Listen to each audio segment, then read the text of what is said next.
Thanks so much to Nathan G, who says, let's make that 50K push. Come on, everyone, lend your dollars. Oh my God. Don't die. Oops, I actually put on Goron. Oh, wait, he might hit me. I I forgot. I spent extra time getting that one, so he was further in his cycle. That's okay. That's going to waste a little bit of in-game time, but I should still be on time. So he's right here. Let's get hit again so that I can, die. Oh, man. That was interesting.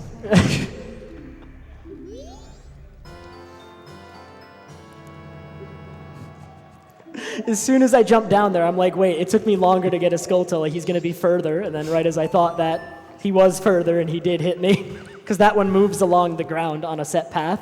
And normally he's further back when I get there if I do it fast enough. So that's why you got me. I deserve that. Thankfully, didn't waste that much time. So now the only thing we need to do before heading back to Clocktown is grab Don Garo. Oops. Which should fill most of the remaining time. I will hopefully make it back to Clocktown, even with the death. 11:20, 11:30-ish. That's what we're aiming for. Because I want to do... If I get back there early enough, then I can do some other things in Clocktown as well while I wait on Blast Mass to occur. And then if you'd like, you can go ahead and explain how the chandelier in here works. Sure thing. The chandelier is set, so to activate it, you need to shoot a fire arrow, but it's always in the same pot. So The sirloin. yeah, the sirloin is. So I'm going to shoot the fire arrow here, and the sirloin is in that pot on the left there, actually, on the left, bottom left right now. It always starts there, and as long as I do this at the same speed, then I'll always know exactly where it is, so I won't have to play a guessing game as to where it is. So it should be this one right here. There it is.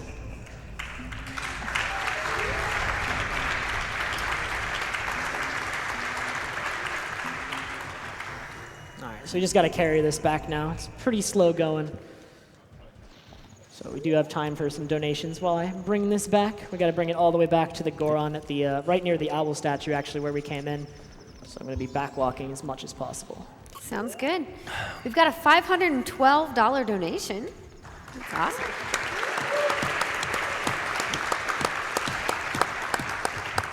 This is from Jay Broman, who says, for the Portal 2 run and science, you monster. We've also got a $200 donation from Gladys110. Over 1.5 million raised.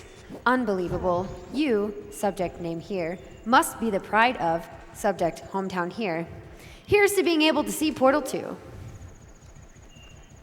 Keep in mind, guys, we are less than 40K away from that Portal 2 run. We're getting so close, guys, and I definitely think we can get it in time. So let's try to meet that before the end of this run. I think we can do it. We've also got a couple of Earthbound incentives left to meet. We're very close to the Shattered Man glitch, less than 2K away from that. And that photo collection. Make sure to get those donations in for those as well. All right, so we brought the sirloin to this Goron. He was up on that ledge shivering and starving, and apparently he couldn't get down himself until someone brought him food. So he's going to give us the Don Garo mask in thanks, and then we're going to head back to Clocktown. Our in-game time is 11:30, so we're in there plenty of time before Blast Mask. Hopefully I'm there early enough that I can go through Termina Field to enter North Clocktown, because I've been skipping the North Clocktown intro cutscene is still there. Recall that I skipped it back at the very beginning of the run. So it's still there, and if I enter at all from Clocktown, it's still going to play.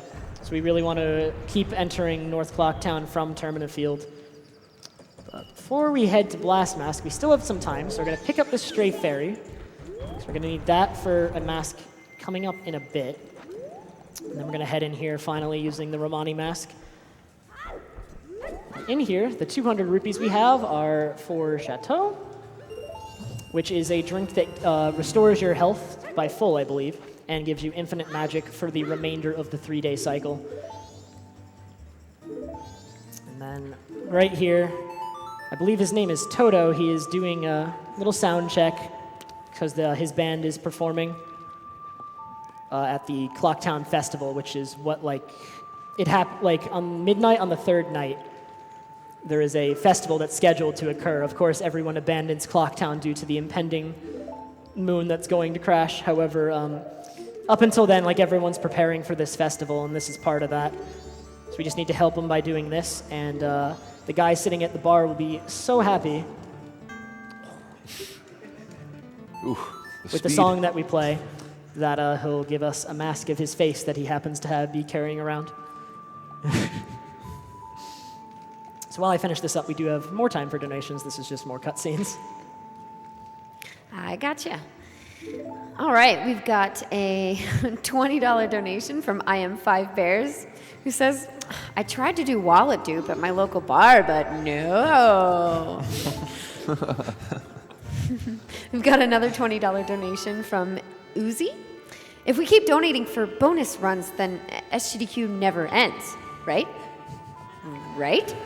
Exactly. If only. $200 from Anonymous, who says, all those awesome last-minute games are taking a serious toll on my sleep schedule, but I really want to see Portal 2 get annihilated. We got a $250 donation from Altic Zero. Trev, Majora's Mask run has been total hype. Best commentary all day, and it doesn't hurt that this is one of my favorite Zelda games. I'm glad you've enjoyed it. We've got a $156.98 donation from P988. What's up, P9? Thank you to all the runners and volunteers that made this event a Majora success. Donation goes towards Reader's Choice. I'm all about that Portal 2.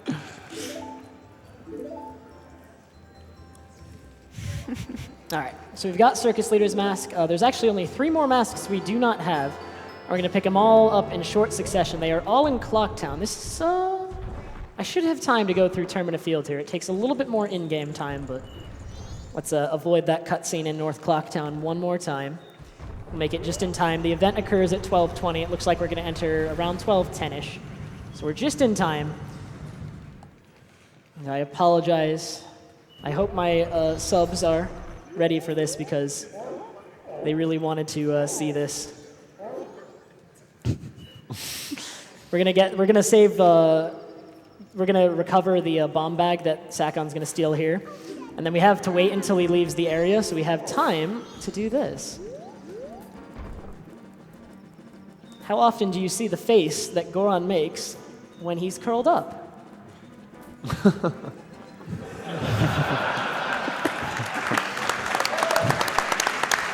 Shout outs to TrevPerson.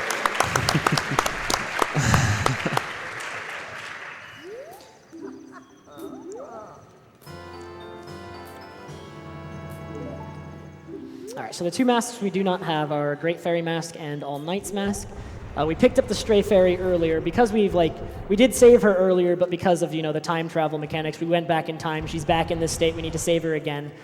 To get the Great Fairy Mask, you actually need to have Deku Mask in your inventory. That's the flag. That's the check for it. So we couldn't get it in first cycle, but now that we've been restored to human, a long time ago, and we got Deku Mask at that time, we can finally pick up Great Fairy Mask, which, while not useful in this run, is actually a very useful mask in 100%, because in dungeons it reveals rooms that stray fairies are in, and the hair glows if a fairy is in that room. And at the same time, it also actually brings the fairies to you. So it's a very useful mask for that purpose, but for this purpose, we just need it to fulfill the definition.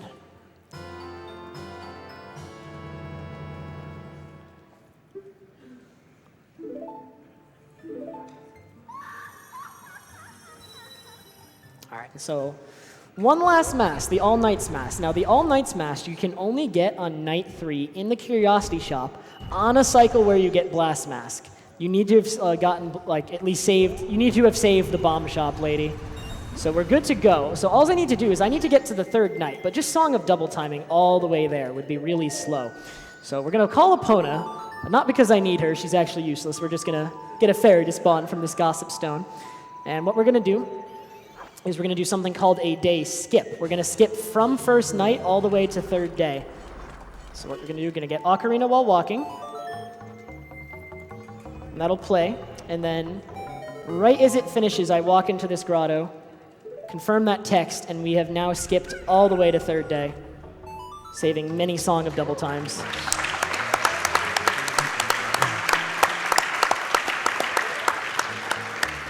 Of course, because that brings me to day, we do need it to be night, so we'll do one more. So now Blast Mask is, or All Night's Mask, I mean, is now available in the Curiosity Shop, but we have another problem. The Curiosity Shop is not open till 10. It's not very speed friendly. We want to get right in there. So what we're going to do, going to get ISG here eventually. We're going to equip this. What we're going to do is we're going to do another hook shot clip. Do some blind hovers. To get behind the door, into the load zone, into the Curiosity Shop early.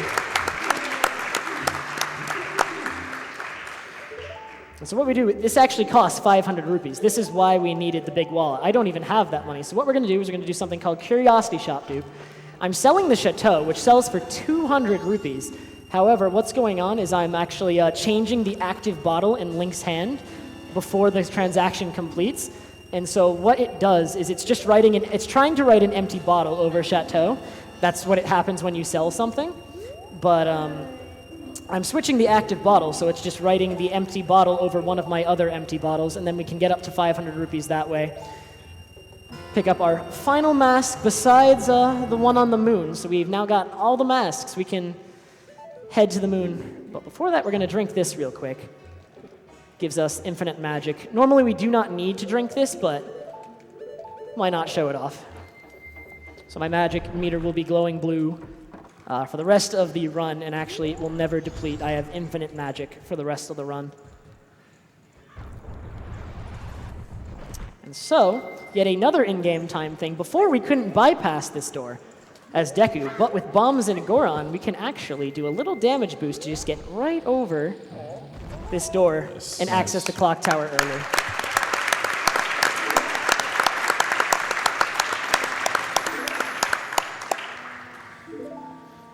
So the same cutscene is going to play out as before. We were here 2 hours ago, as you may recall. We were unable to stop the moon, but we've beaten all 4 dungeons now. So we have saved all 4 giants. We're going to call them and see if they can stop the moon from falling.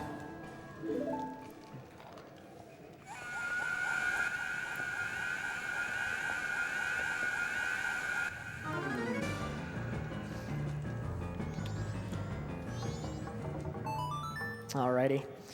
So this is a rather long cutscene, one of the longer in the game, but it's definitely a neat one, so I hope you enjoy. We do have some time for donations. I'm going to hand that over to you for a little bit. Sure thing. We've got a $200 donation from Post Prompt. Really enjoying this marathon playthrough of Majora's Mask. Love the explanations as you're going through this, TrevPerson. Nice work. Yeah. We've got another $200 donation. This is from Anonymous. I think it's about time I chipped in after so many hours, and sleepless nights, of watching this great event. Thank you so much to all of the runners and everyone involved in making this event happen. Much love from Sweden. We've got a $5 donation from Mordex. Choo choo! $5 train passing by.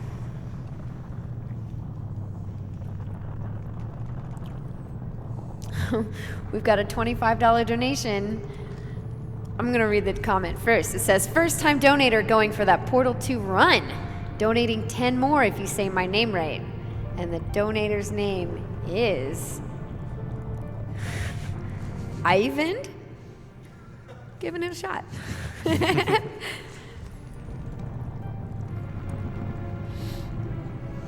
Guys, we're getting really close to the Portal 2 run. We're just over 30K away. So guys, get those donations in. We've got the rest of this run.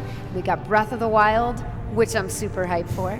Definitely want to see both of those. Definitely so excited for Breath of the Wild, and I really want to see Portal 2. So let's get those donations in.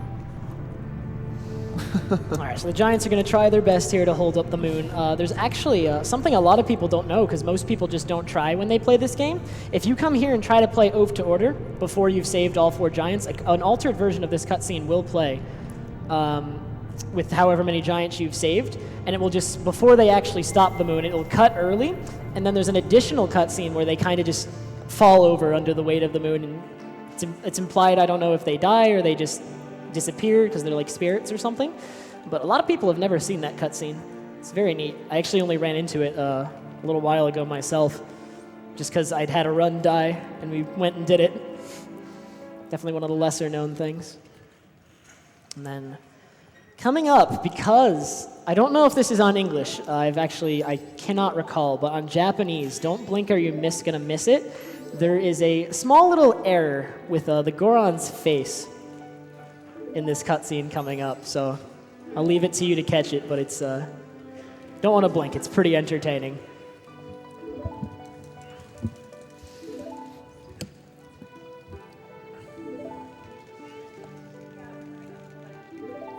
All right. So we've stopped the moon, and Skull Kid is defeated. He seems to be defeated at least, but as I've said before, our ultimate enemy is Majora, so he stops using Skull Kid. He's going to act independently now. And then here comes the Goron face thing.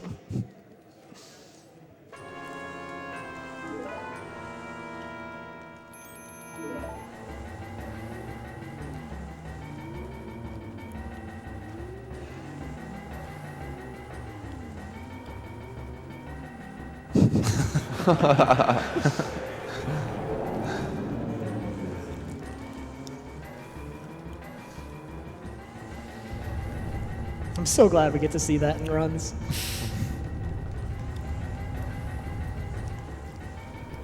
All right, so normally in an any % run, right after this cutscene ends, that's when the final boss fight would start. We're gonna be in the moon. We're gonna use that little portal suction thing, whatever you want to call it. And from there, we could just start the final boss fight right away. However, there are 4 dungeons, like mini dungeons on the moon, I guess just call them trials, that we need to complete. And completing the 4 of them will net us our 24th and final mask we need for this category. And really quick, actually, is the blindfolded Majora met? Just double checking before we head in.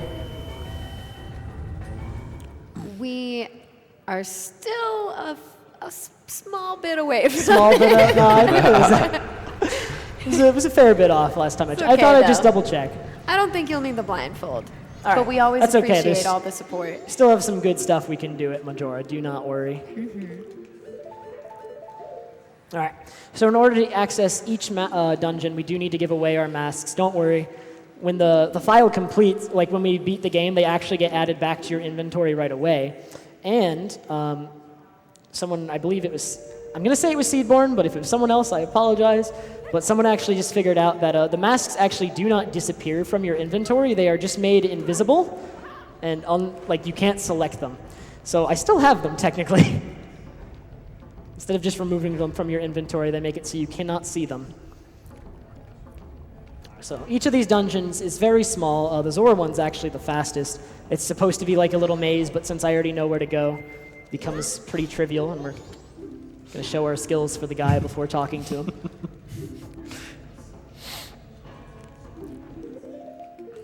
So by the end, I will have no masks left except for my transformation masks, being the Deku, the Goron, and the Zora. Those are the only ones they do not take. It takes all of the other 20 masks.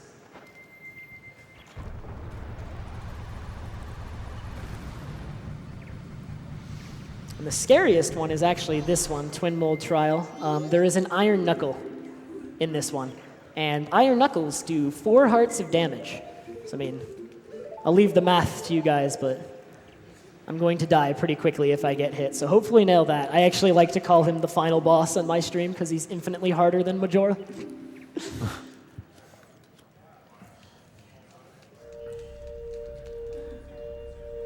There's actually a neat trick coming up too.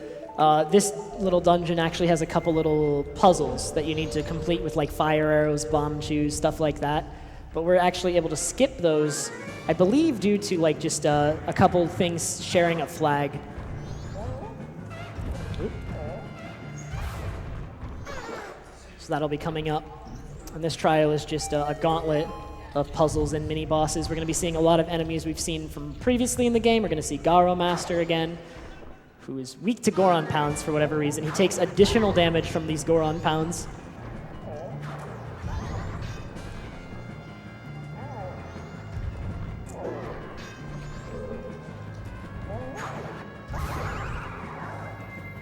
Damage eyes? Nice. That ISG serves no purpose, but it looks pretty cool. All right, so right here, we're approaching a Gossip Stone.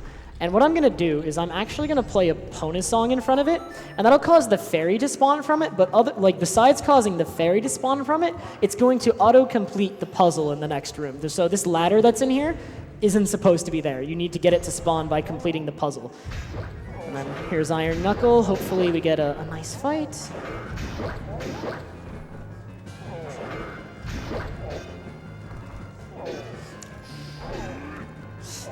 Okay. Okay. Nice. So if he'd hit me there at all, I would be instantly dead. Like I said, 4 damage, and I only have 4 hearts. Well, I could have picked up a safety heart, but we're fast here, so. All right, once again, going to play a Pona song at this Gossip Stone this time, and the door in the next room is supposed to be locked, but it will not be. Because again, they seem to share a flag, the fairy spawning and the puzzle's like status. So I can just walk right through, not have to solve the puzzle.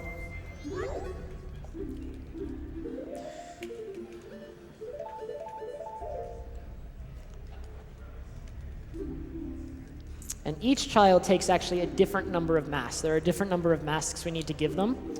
It actually increments up by 1 for each boss. So like Adalwa, you need to give 1 mask away, and then another mask away at the end of the dungeon. And then Goat, who would generally be the next in a casual playthrough, would be 2 and 2. Georg is 3 and 3, and Twin Mold is 4 and 4.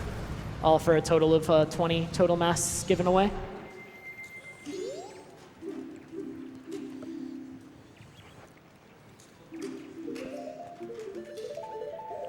So we're nearly done. These next 2 are pretty short. I'm going to show off my skills. A lot of people, when they first play this trial, find it actually quite difficult because they try to steer. But what you can do, like all you need to do to complete this trial is hold the A button.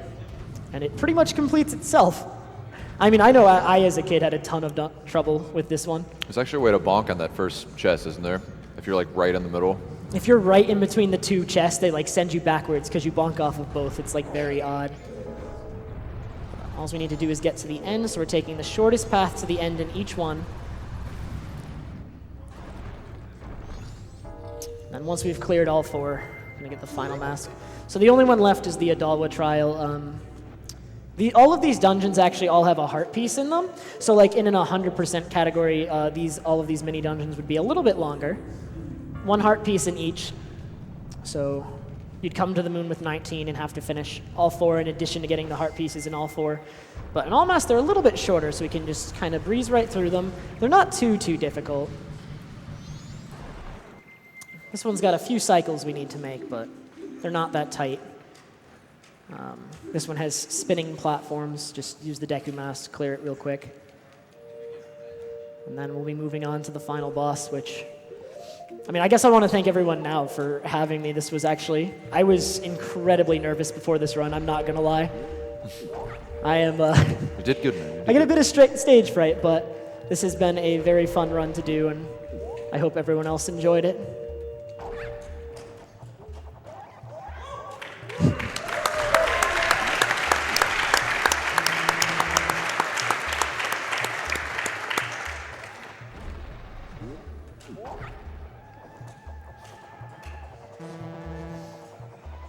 So this is the last trial. This is actually our last mask, so we've given away all 20,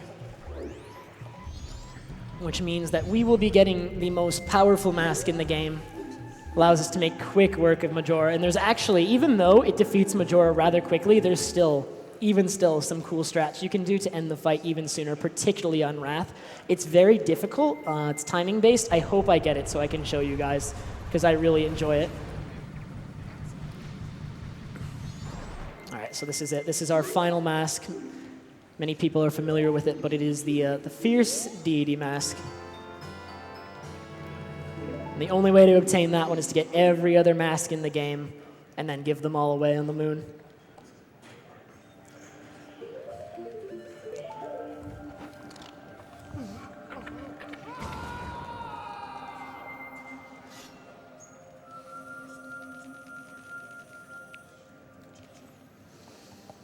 All right, so Majora has 3 phases, Mask, Incarnation, and Wrath.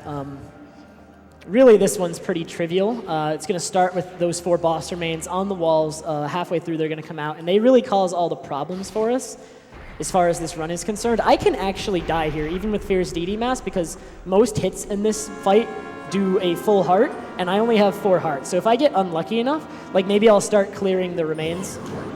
But as far as this part is concerned, Fierce Deity does quite a bit of damage. His sword does 4 damage, which is only equaled by the Great Fairy Sword. Ooh. Ooh. Jeez. Taking some quick shots at me.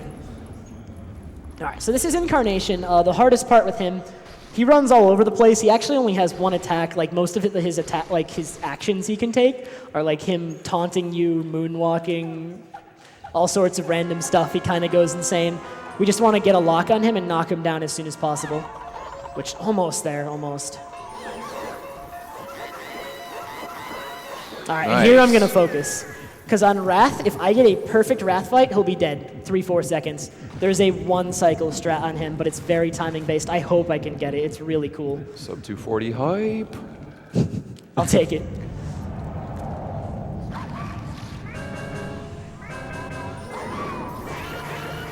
Oh, I didn't get it. That's... All right, let me try anyway. That's unfortunate. Nevertheless, we did it. Nice. That's time. Good job, dude. Good job, man. You did awesome, man. Thanks.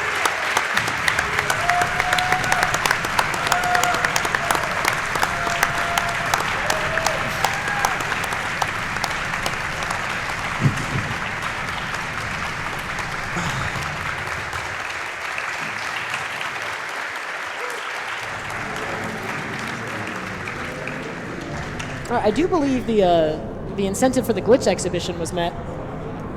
So, I mean, we could move on to that, if that's okay. Oh, wait.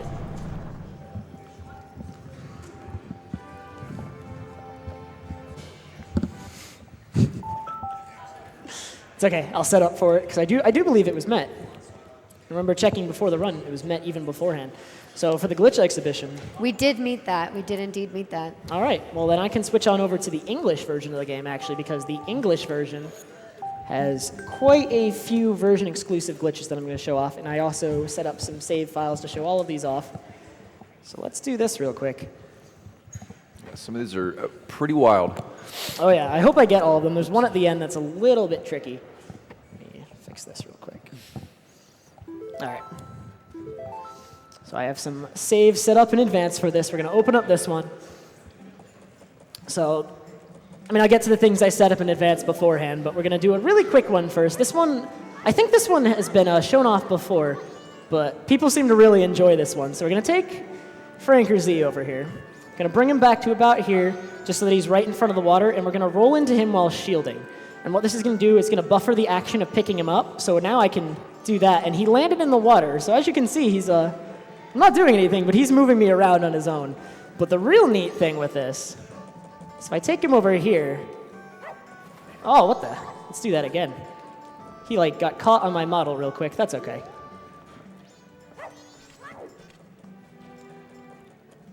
Let's let him walk right into the water. Give him a good throw. Come on. There we go.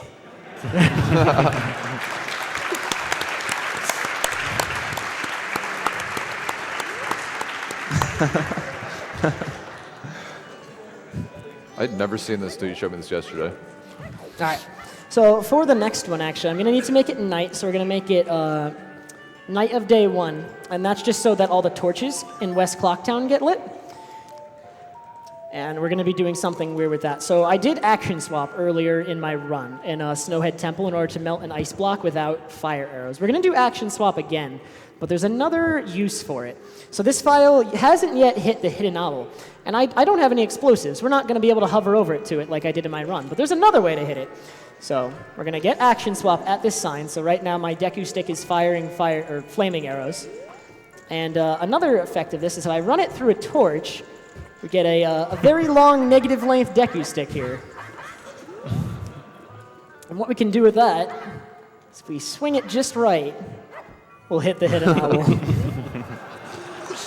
But now I need to get over to it because actually, for some glitches we're going to do next, I need to get over to it to save at it, and I'm still not going to hover to it. So you might ask, how might I get over there? Well, in order to do that, we're going to abuse owl saves in this game. Owl saves are actually not in the Japanese version. They were added to the English version. So this only works on the English version. I have another file set up here that has Epona on it. So what we're going to do is we're going to take Epona, we're just going to ride her out of this area, and we need to ride her back into this area in order for this glitch to work. So we'll just take her right out, ride her back in, and then save the owl statue while on top of her. And that's going to have some weird effects on our first file.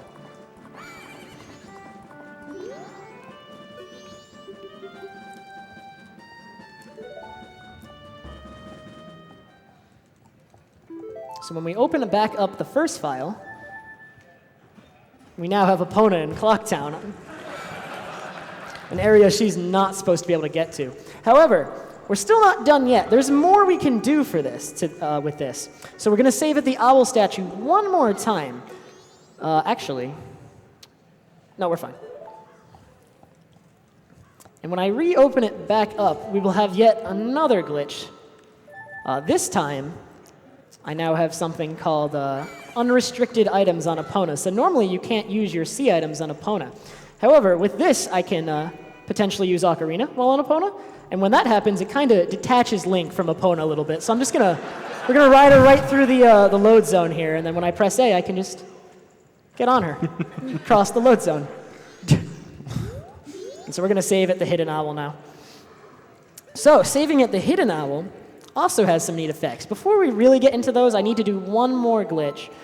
But we're gonna open it up, and because there's no position set for it, we're gonna load in Mayor's office. That's called Mayor's Warp. But really quick, before we get into what saving at the hidden owl statue really does, there's one more glitch I need to show off, just because once I start showing off that glitch, it's gonna become impossible for me to show you this one. This one needs to be shown first, basically. So we're gonna head on over to Great Bay. And we're actually gonna head to the Spider House. So on this file, I've set it up so that I've already got 29 of the Skulltulas in the Spider House. There are 30. And this means that I can complete it just with getting one more. And that's going to spawn the guy who normally gives you Giant's Wallet. You may recall in my run I did Wallet Dupe. This file also did Wallet Dupe, so I already have Giant's Wallet. So when I already have Giant's Wallet and I talk to him, it's going to produce some interesting effects. Hopefully I don't lose it immediately. It's hard to control sometimes, but we shall. This is probably my favorite of all of them. I actually found this by accident. I don't know how I did it. All right, so we got 29 of the tokens. The one I left is just right here. We'll grab it real quick. I'm going to put on this and this. I'm actually silly. I need Goron to get back up here. That's fine.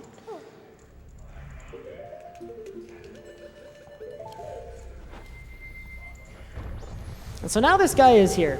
So we're going to talk to him real quick.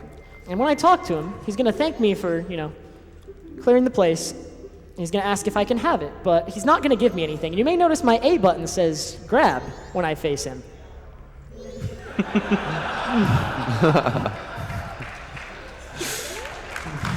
And so he's actually giving me a lot of speed right now. This is why it's difficult to control. When we're done with him, we'll just we'll say goodbye. Goodbye. Just chuckle. Later. All right, so now we're going to go over and we're going to use a glitch known as a 0th day. So I don't know who taught you this game, but there are more than 3 days. There is not only a 4th day, but there is a 0th day, and we are going to access it, albeit very briefly, for some pretty interesting effects. First, I'm going to go over here and refill my magic, just so I know how much I have. That's good. So what we're going to do, actually, I almost forgot, we need to make it day first, or else this doesn't work. Let's do that.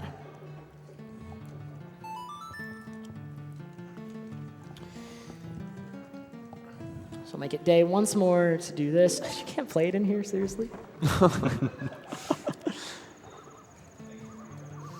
So make it day so that this glitch works, and I'm going to be showing you some strats that are used in low percent, actually, which is a category that beats the game, getting the absolute minimum that you can beat the game with.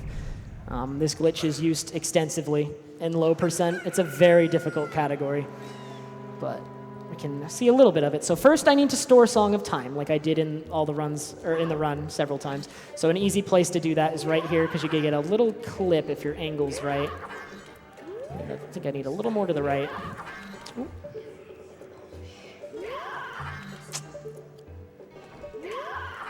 I'm not quite in the right position. I have never had this much trouble with this. I apologize. There we go. There we go.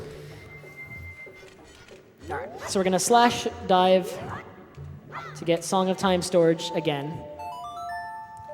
And that'll store it. And now we're going to head outside, and I'm going to show you what exactly you can do with this. We're going to show you a couple uses of this. So this is the 0th day glitch. When I got owl save storage by saving at the hidden owl.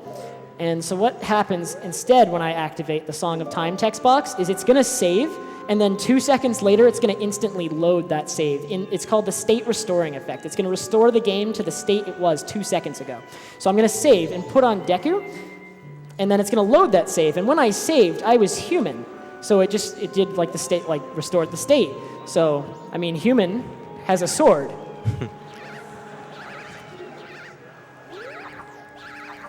And not only does human have a sword, he can fire arrows.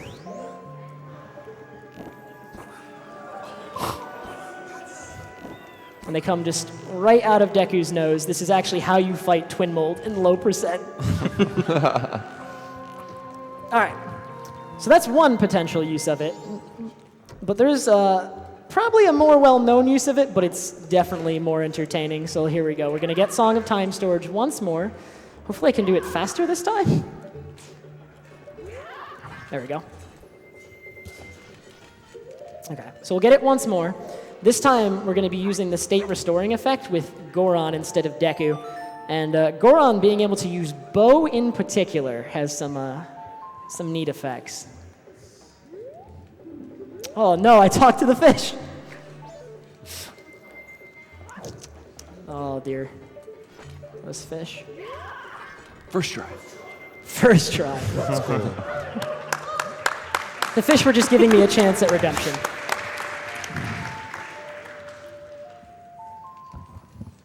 All right, let's not talk to the fish this time. All right, so we're going to head on over to the beach for this use of it, just so we have more space to work around with. We need a little bit more space for this one.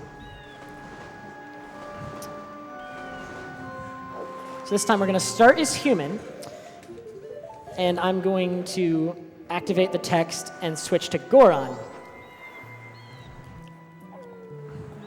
And so it loads my save, and so we're going to put bow on this button and press it, and you'll notice his left hand clench up right as I press it. So he's now holding an invisible bow.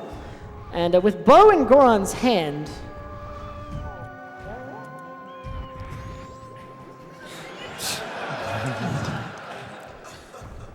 this is a trick known as Goron Missile. It lets you achieve the highest speeds out of anything in the game. The only reason it isn't used is not only is it English only, which wouldn't be a problem, but you have to set it up every time you go through a load zone. So unfortunately, you're not going to see it in speedruns anytime soon unless we can find a way to get bow on Goron's B button or something so that we don't have to keep setting it up. So I'm going to now show one potential application of Goron Missile. This one's easier to set up. You can go over here to a Gossip Stone. and do this real quick. I'm not sure if I'm going to get this one, but you'll at least see what I'm going for. It's very difficult. So we're going to pull out our bottle, and we're actually going to call the fairy again and get Ocarina while walking in order to get song storage.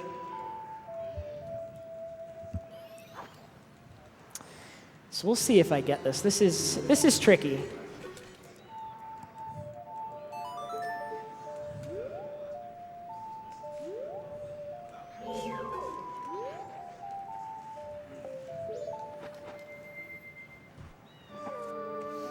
All right, here we go.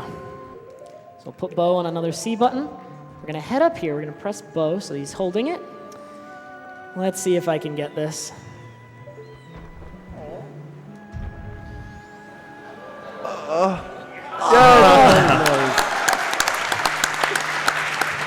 What a god.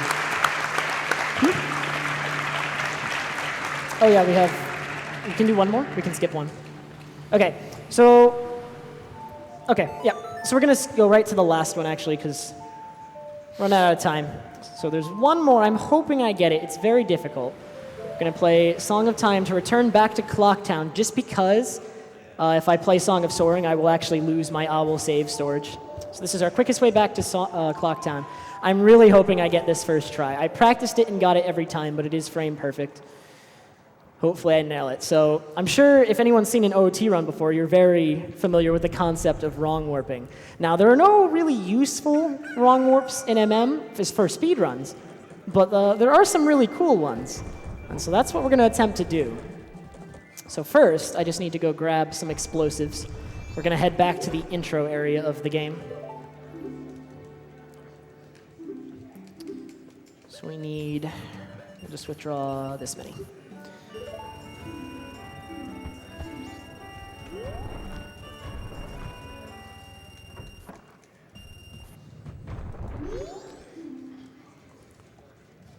So I just need a bunch of explosives to hover. Like if you recall, when I went into Clock Tower, at the beginning of the game, there's a door that closes behind you.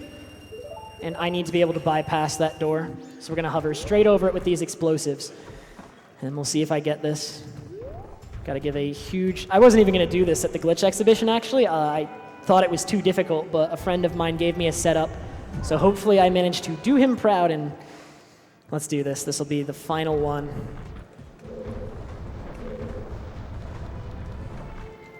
So we need to get over this door. There's a very large wall here. Oh, wait. I'm being very silly right now. I apologize. I'm getting ahead of myself. I'm too anxious. We do need to store Song of Time. Thankfully, there is... I can actually do it right here. Remember the door clip I did at the beginning of the run? I can push this door open and get the clip. And then store Song of Time right here. Here we go.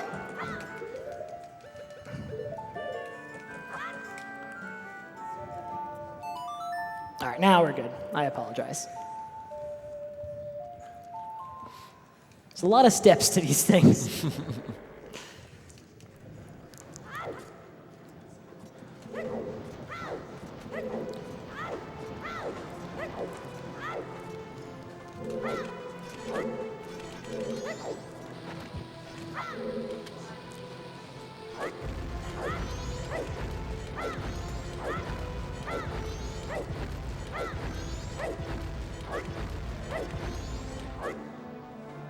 All right, so we fall into the intro area. We can actually go backwards through the twisted corridor, which is pretty neat, but we really just need to get back to this area. And what I need to do here is, first, the setup is I need to die, so we're gonna quickly use Bomb Choose on this guy to damage myself down. And then after I've died, we're all set to go. So now just, hopefully I get this. It's frame perfect, but I think we can do it. So we're gonna set up right here.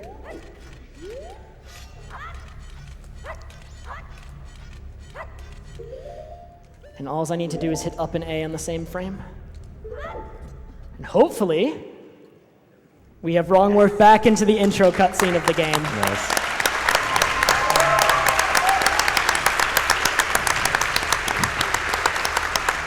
So, I mean, I don't know about you guys, but I'm ready to do another run. We can do 100% this time, I We think. do a run. All right, so that's it for me. I hope everyone enjoyed the run. It's definitely... I love you, TrevPerson. I love you. Thank you very much to the couch behind me. Thank you for GDQ. I'm very glad to be a part of this event. It's really quite an honor, and it's really cool to see how much money we've raised. So thank you guys again. And that's Majora's Mask. I hope you all enjoyed it. Yeah. Woo! Nice.